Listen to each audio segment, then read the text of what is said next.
Ananipiga masasi mimi nakufa. Ananipiga mimi nakufa bali ni bali. Journalist usiulize hatabi. Usiulize hatabi ile jua kuna mwenyewe anaweza iki. Haki ya Mungu. Asante sana. Ni kusema kama jimbo yetu nayo yani Kivu ya Kusini iliingia kati ya zile jimbo ambazo zitaweza kupana chanjo ya kukinga watu na magonjwa ya COVID-19. Na ilifika wakati mmoja watu waliweza kusema mingi juu ya hiyo chanjo ambayo nchi itapana, yani chanjo ya AstraZeneca, lakini leo ilionekana kuwa hiyo chanjo ni nzuri, haina hata tatizo moja. Bon, mon point de vue est que j'ai deux points de vue principaux. C'est que le Covid-19 n'est pas une priorité pour les populations de notre province. Il y a bien d'autres maladies qui font des dégâts importants, la tuberculose, la malaria.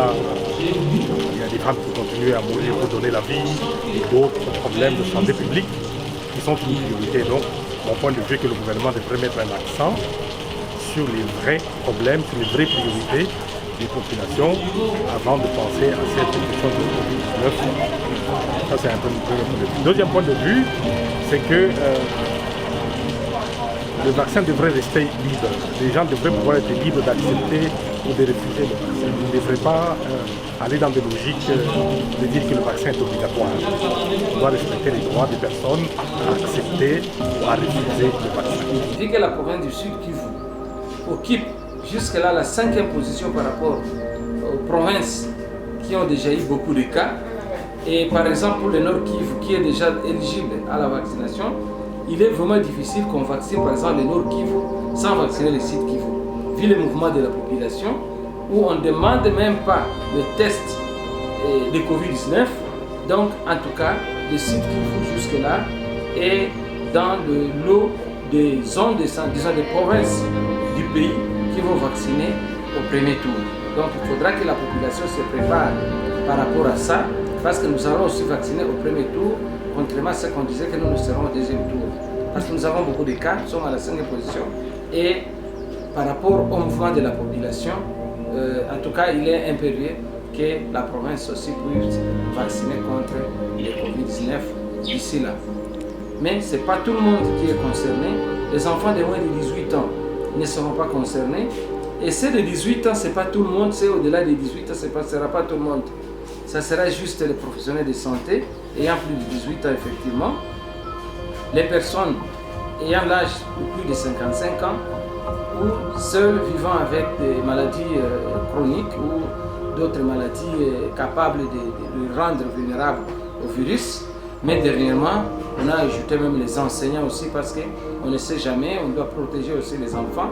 Donc, il y a une cible qui va être bien définie au moment opportun quand on va commencer la sensibilisation et même la vaccination.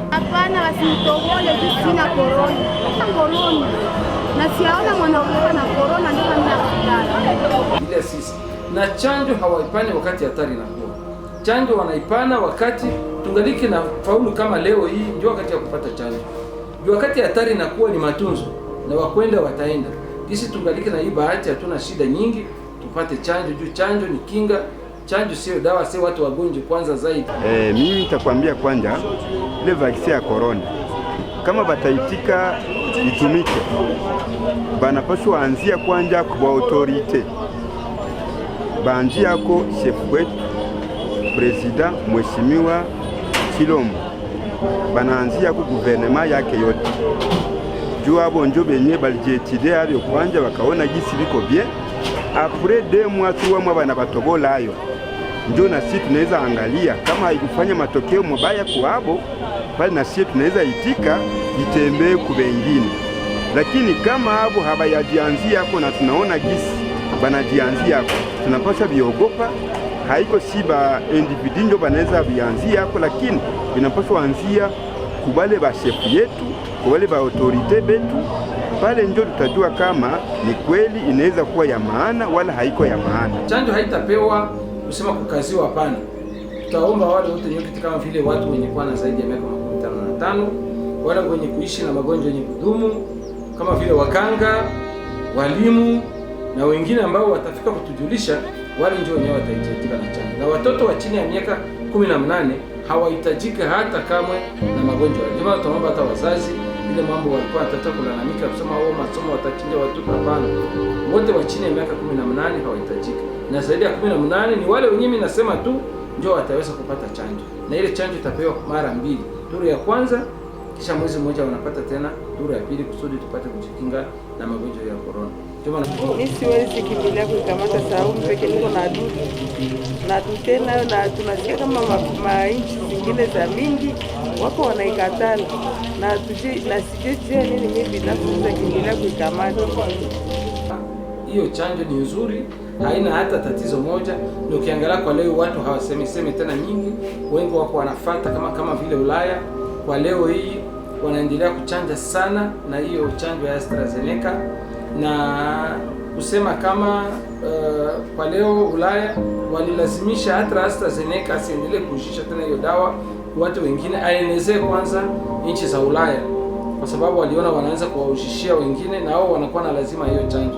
Kama vile unaweza kufuata Ufaransa, kwa kila posho watachanja, wako wanachanja watu karibu 15,000 kupitia chanjo ya AstraZeneca ya kuwakinga na ugonjwa huu wa coronavirus.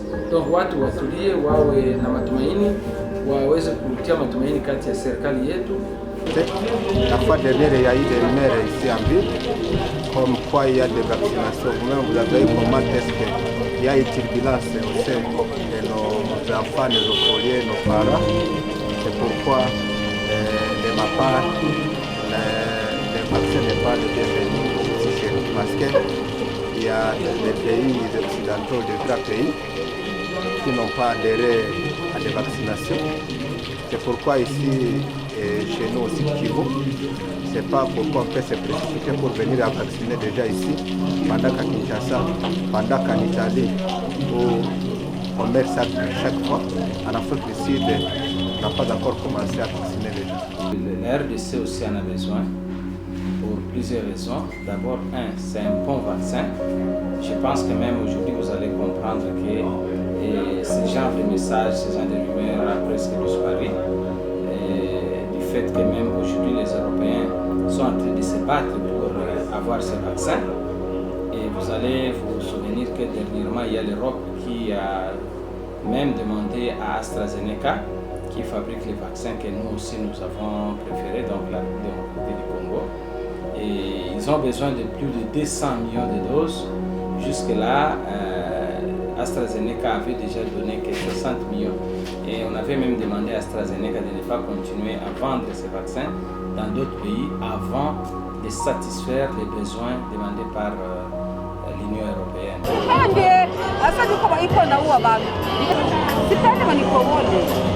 Hapana, basi nitoboleka juu corona haiko Mkongo.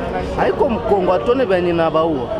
Ndio magonjwa yako mpaka leo, na ndio maana kwa kuweza kusahau hiyo mambo, tunaomba kabisa mpate kujitayarisha kwa chanjo, na wakati itakuja, wakati watakamilisha, wakubwa wa serikali na wa afya wataweza kuwapatia ujumbe wa uhakika kwa kisi watu wote wapate bahati wenye kuhitajika, nasema wapate hiyo chanjo.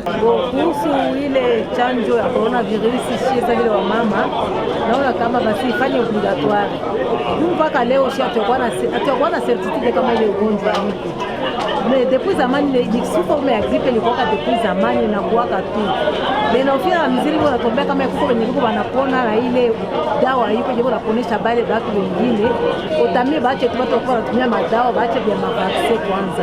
Tuendeleshe kwa kule kile dawa yenyewe kuonesha bale wengine watu wengine. Tutapata wakati ya kuweza kuwafasiria kama vile tumeanza, majibu yote mtaipata ya kuweza kuwasaidia kuwa na matumaini sana kwa kutusaidia kuweza kupata hiyo chanjo.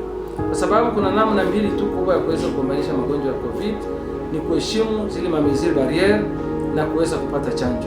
Hata tuheshimu mabariere, kama hatuyapata chanjo ugonjwa utaendelea kubakia, lakini wakati tunapata chanjo tunaweza kubahatika kukomesha hiyo ugonjwa na kurudisha maisha yetu kama vile mbele. Na kitu kingine tunapaswa kujua kama ugonjwa ule ni ugonjwa ambayo unakamata ulimwengu mzima, na sisi tunapaswa tia mchango wetu zaidi. Sisi tunakuwa na uhakika kama chanjo hii ni nzuri sana. Nafikiri ni ya muhimu wale wote wenye kuhitajika waanze kujitayarisha polepole. Kweli ilikuwa kama vile wanawashtula, lakini leo hii tunakuwa tunapata mafasirio zaidi. Ndio maana tunakia tena mbele yenu kujitayarisha kwa kuweza kupata ile chanjo, bila vile tutaendelea katika hatari yenye tulikuwa tunaanza kuogopea. Sur le plan sanitaire, il est ressorti que le Covid c'est une réalité, mais la population du Sud Kivu n'est pas encore prête à recevoir les vaccins, puisque ces vaccins est déjà contesté par les pays qui les ont fabriqués. Pas de problème.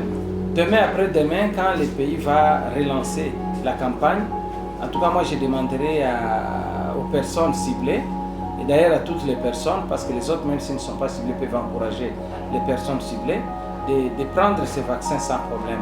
Aucun pays au monde ou aucun régime au monde qui peut donner quand même quelque chose de mauvais à sa population. D'ailleurs, si vous voyez aujourd'hui par rapport à la situation même des cas de Covid, on continue à avoir des cas. La province est déjà à 778 cas confirmés avec les laboratoires. Mais si vous prenez aussi les cas de TDR, donc des tests d'identité rapide, nous sommes à plus de 852 déjà dans la province du Sud Kivu. Et chaque fois, nous avons des cas. Il y a quelques jours, je crois, il y a 4-5 jours, on a eu 6 cas encore de Covid. Donc le Covid continue à être là. Et ce qui est important aujourd'hui, c'est de faire en sorte qu'on n'ait pas de situations compliquées comme en Europe. Comme nous avons encore la chance de ne pas avoir beaucoup de cas, si on y ajoutait le vaccin, ça peut nous épargner de ces fléaux. Donc il y a deux possibilités seulement pour arrêter ou bien se débarrasser du Covid. C'est le respect des mesures barrières et la vaccination.